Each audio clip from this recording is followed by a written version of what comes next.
మోకాళ్ల నొప్పులు, gas, gut health వంటి సర్వ రోగాలకు నివారణి అరుణ యోగా ఆముదం.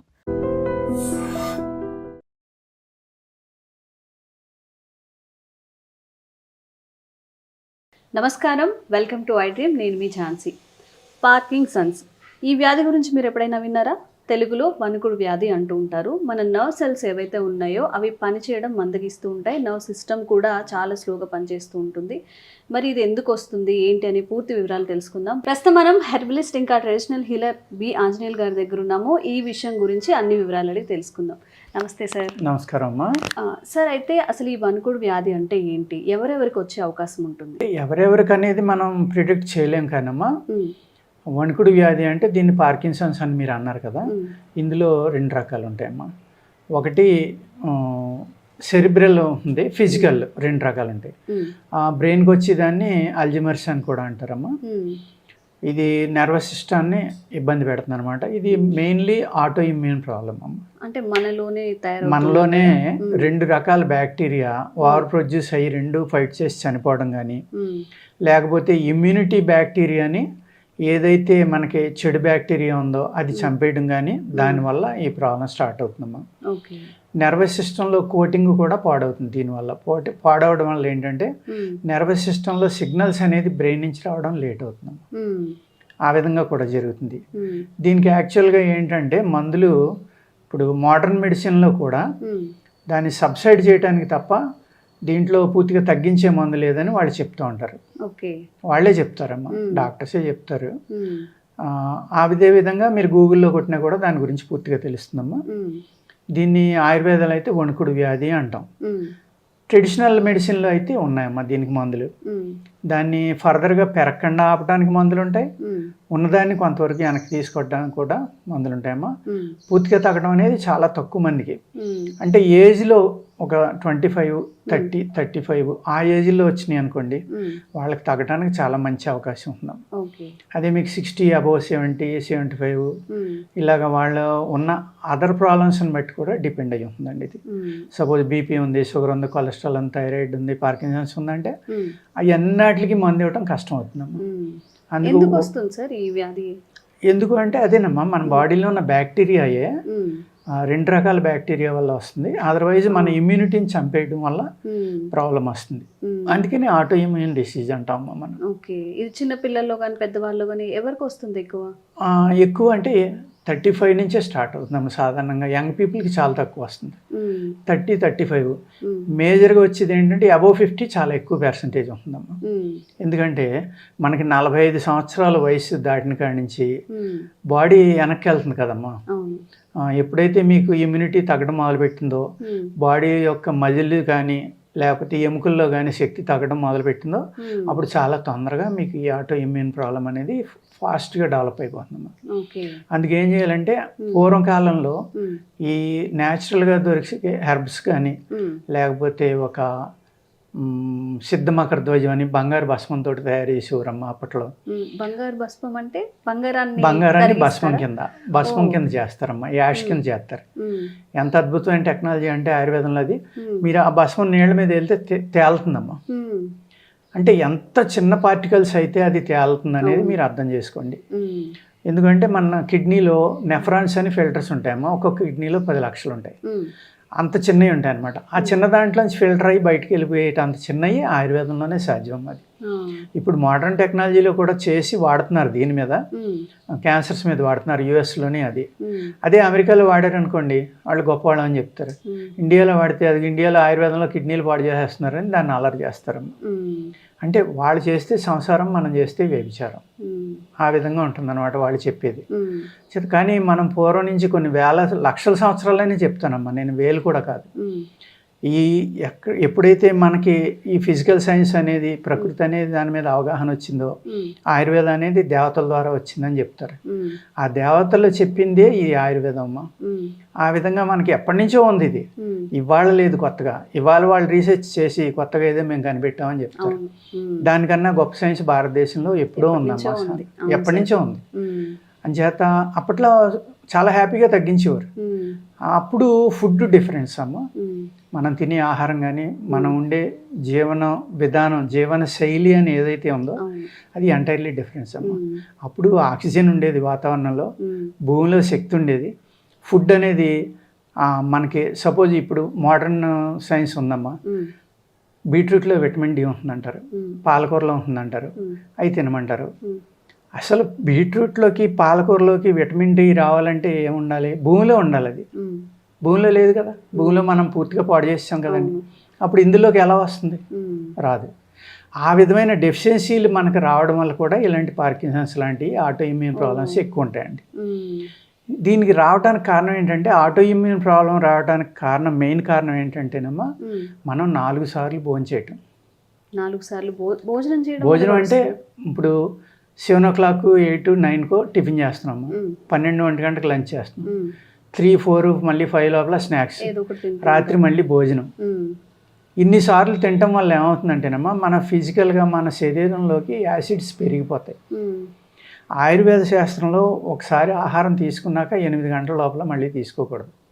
మరి ఇంత లాంగ్ టైం ఉంటే గ్యాసెస్ ఫామ్ అవుతాయి, ఉన్న గ్యాసులు తగ్గిపోతాయమ్మా, అదే తప్పది.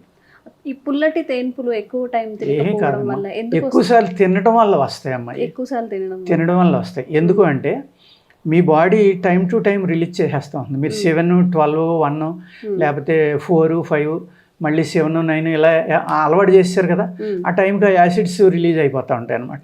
ఓకే.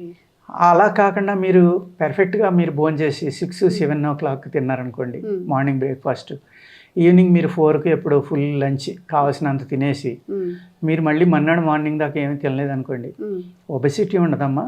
మీ బాడీలో ఎస్టిక్ నేచర్ అయితే ఏదైతే ఉందో అది ఆల్కలిన్లోకి వచ్చేస్తుందమ్మా.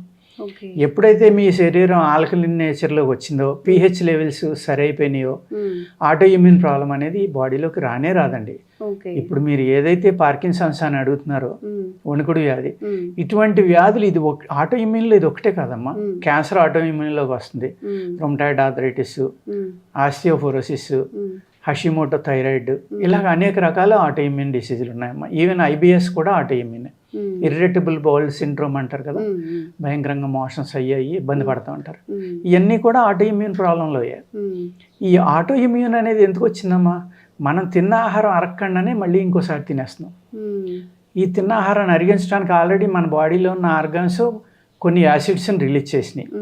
ఆ యాసిడ్స్ పూర్తిగా అరిగిపోయిన తర్వాత న్యూట్రల్ అయిపోతాయి. మళ్ళీ మనం తినేస్తున్నాం, మళ్ళీ రిలీజ్ చేస్తున్నాయి, మళ్ళీ తింటున్నాం, మళ్ళీ రిలీజ్ చేస్తున్నాయి. ఇలాగా వితిన్ 12 hours 10 hours స్పాన్లో 4 times తింటున్నాం మనం, 13 hours లోపల. ఈ 4 times అంటే కంటిన్యూగా రిలీజ్ చేస్తూనే ఉన్నాయి కదా. మళ్ళీ నెక్స్ట్ డే మన బాడీలో గట్లో ఉన్న బాక్టీరియా అద్భుతాలు చేస్తుందమ్మా. దాన్ని బాడీలో అన్ని చోట్లకి స్ప్రెడ్ అయ్యి తన పనిని తను చేయనివ్వట్లే, మనం తింటానే ఉంటున్నాం. మళ్ళీ పడుకున్నప్పుడు ఏదో ఒకటి తాగటం తినటం చేస్తాం, పడుకునే వరకు తింటూనే ఉంటాం. దానివల్ల ఏమవుతుంది, ఈ గట్లో బ్యాక్టీరియాకి రెస్ట్ అనేది ఇవ్వట్లా. ఎప్పుడైతే మీరు అబౌట్ 12 years గ్యాప్ ఇచ్చారో ఫుడ్లోని, అందుకనే పూర్వం మనకి ఉపవాసం అని పెట్టారమ్మా, ధనుర్మాసం అని, లేకపోతే ఏకాదశి ఉపవాసాలని, లేకపోతే వెంకటేశ్వర స్వామిని చూపించి శనివారం ఉపవాసం అని, షిరిడి సాయిబాబాని చూపించి గురువారం ఉపవాసం. చాలా అద్భుతమైన టెక్నాలజీ అమ్మ అది. ఎప్పుడైతే మనిషి ఉపవాసం అనేది చేశాడో అప్పుడు మీ బాడీలో మీ గట్లో ఉన్న బ్యాక్టీరియా బాడీ అంతా స్ప్రెడ్ అయ్యి T cells పుట్టేస్తుందండి. ఒక T cell 10,000 ఆటో ఇమ్యూన్ సెల్స్ని చంపుతుందమ్మా. అది దాన్ని కీటో డైట్ అని ఒక ఫారినర్ ఒక పేరు పెట్టి తయారు చేస్తే వాడికి నోబెల్ ప్రైజ్. అదే బ్రహ్మాండం. మనం కూడా మెచ్చుకున్నాం కీటో అని.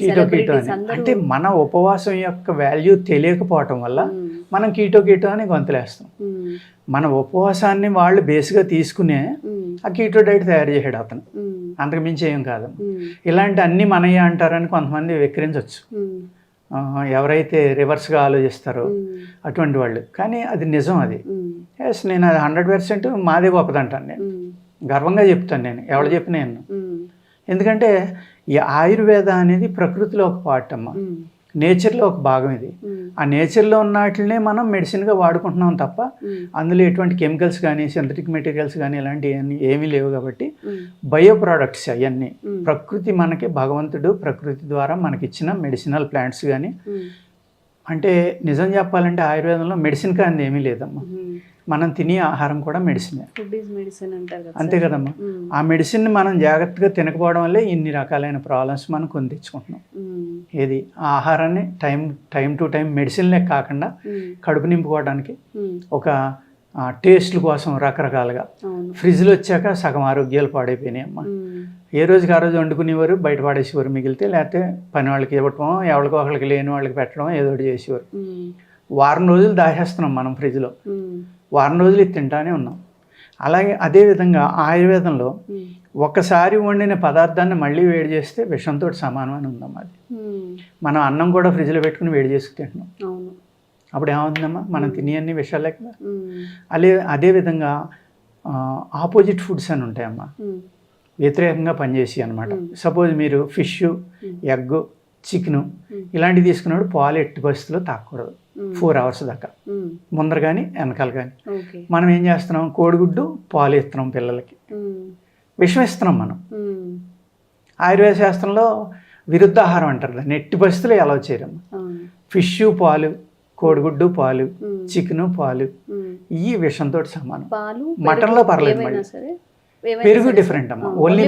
ఓన్లీ మిల్క్ అంటే పెరుగు కూడా తినకూడదు. ఏది కోడిగుడ్డు ఫిష్ తిన్నప్పుడు పెరుగు కూడా తినకూడదు యాక్చువల్గా. మళ్ళీ చికెన్ అయ్యి పర్వాలేదు. అదేవిధంగా అయితే విరుద్ధాహారాలు ఉన్నాయో అవన్నీ మనం తినటం ఒకటి ఫస్ట్ పాయింట్ అమ్మా. సెకండ్ థింగ్, మనం తిన్న ఆహారం పూర్తిగా అరక్క ముందరే మళ్ళీ తినటం వల్ల ఈ ప్రాబ్లమ్స్ అన్నీ వస్తున్నాయి. దానివల్ల ఏమవుతుందంటే ఆటో ఇమ్యూన్ అనేది ఈజీగా మీ బాడీలోకి ఎంటర్ అయిపోవటానికి మనం దానికి దారి చూపిస్తున్నాం. అది రాకూడదు అంటే ఏంటంటే మనం పూర్తిగా పొట్ట ఖాళీ అయ్యేదాకా మళ్ళీ ఆహారం అనేది తీసుకోకూడదు. ఇప్పుడు మన తరంలో 4 సార్లు తింటున్నాం అమ్మా. మా నాన్నగారు, మా తాతగారు వాళ్ళు 2 సార్లే తిన్నారు. ఎర్లీ మార్నింగ్ తినేసేవారు, మళ్ళీ సాయంత్రం 5ంటికి తినేసేవారు. ఒకవేళ తాగితే నైట్ పడుకునేవాడు కప్పు పాలు, అదే కప్పు కాదు గ్లాస్ పాలు, అది తక్కువ తాగేవారు కాదు. 250 ml నుంచి 1/2 లీటర్ తాగి శుభ్రంగా పడుకునేవారు. మళ్ళీ 3 గంటలకు లేచిపోయేవారు. ఇవాళ 3 గంటలకు ఎవరు లేస్తున్నారమ్మా? మనం నిద్రపోయే టైంలోనేమో పని చేస్తున్నాం, మెలకుగా ఉండవలసిన టైంలోనేమో నిద్రపోతున్నాం. ఈ విధంగా మనం ఆహారం అనేది జాగ్రత్తలు తీసుకున్నామా. ఆయుర్వేదంలో చాలా చక్కని మందులు ఉన్నాయి. ఆయుర్వేదం, హోమియో, సిద్ధ, యునాని ఇటువంటి అన్నిటి మీద కూడా మంచి మందులు ఉన్నాయమ్మా. ఆయుర్వేదంలో అయితే మా దగ్గర కాయకల్ప చికిత్స అని ఉంది, అది యాంటీ ఏజింగ్ అనమాట. అటువంటి మందులు వాడితే పార్కిన్సన్స్ అనేది తగ్గడానికి చాలా అవకాశాలు ఎక్కువ ఉన్నాయండి. సార్, మరి ఈ పార్కిన్సన్స్కి అల్లోపతిలో మెడిసిన్ లేదని చెప్పారు, మరి ఇంకా ఎలా? మరి మన ఇది మెడిసిన్ కావాలంటే ఆయుర్వేదంలో ఉన్నాయమ్మా, అద్భుతమైన మెడిసిన్స్ ఉన్నాయి ఆయుర్వేదంలో. మేము చాలా కేసులు చేస్తూ ఉంటాం. అంటే మేము ఏదో 100% చేయలేం కానమ్మా, అక్కడ ఆపడం అయితే చాలా ఎక్కువ పర్సంటేజ్ ఉంది. డెవలప్ అవ్వకుండా వెనక్కి తీసుకురావడం కొన్ని కేసుల్లో జరుగుతుందమ్మా. చాలా కేసుల్లో, కొన్ని కేసులు అంటే 50% తీసుకురావచ్చు, ఎఫర్ట్ చేయగలగాలి. ఆయుర్వేదం అంటే ఏంటంటే ఏదో చెట్లు పీకిస్తారో చాలా చీప్ అనుకుంటారు. కాదమ్మా, నేను కొన్ని ఎపిసోడ్లో చెప్పాను, చాలా కాస్ట్లీ అఫేర్ అనమాట ఆయుర్వేదం అనేది. అది ఆ విధమైన మందులు కనుక మనం వాడితే వెనక్కి రావడానికి కూడా చాలా చక్కని అవకాశాలు ఉన్నాయి. Okay, thank you sir. నమస్కారం అమ్మా.